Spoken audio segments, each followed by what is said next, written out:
Saat ini, gaya memasak tradisional, bahan-bahan lokal dan luar negeri serta kesadaran tentang makanan sehat adalah faktor-faktor yang berkontribusi pada perkembangan masakan Cina. Bambu di kebun mendapat curah hujan tinggi di musim semi. Akhirnya, tunas lebih cepat tumbuh dari waktu panen seharusnya.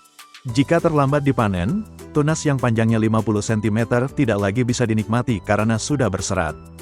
Jika dipanen ketika baru muncul, tunasnya cenderung lunak, berair dan rasanya enak.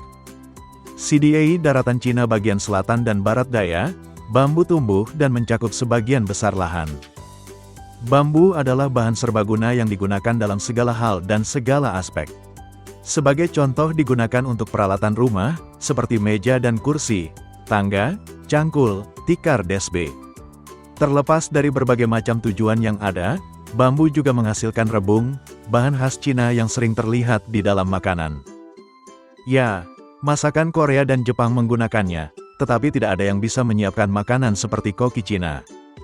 Biasanya, orang-orang memberikan air yang sedikit asin akan membantu tunas bambu agar tahan lebih lama, dan biasanya dikalengkan atau dibotolkan. Produk rebung sudah banyak dijual dengan bentuk irisan tipis berwarna krem. Tunas bambu harus diolah segera setelah dipanen, atau mereka akan segera membusuk begitu keluar dari tanah. Di barat daya Cina, gunung-gunung di wilayah Guangxi menghasilkan tunas-tunas bambu ramping yang dipanen ketika mereka hanya sepanjang 10 cm. Rebung ini diolah dan akhirnya dinikmati oleh banyak orang. Di dekat daerah Suzhou, Provinsi Jiangsu dan Provinsi Zhejiang, tunas bambu lunak diasamkan utuh dalam gula dan garam untuk menjadi soubashun.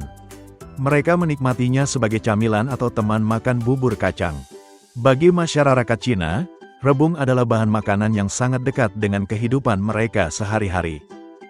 Mungkin banyak masakan olahan tunas bambu yang dibuat di tempat lain, namun rebung di Cina memiliki cita rasa dan keunikan yang tidak akan pernah dijumpai di tempat lain.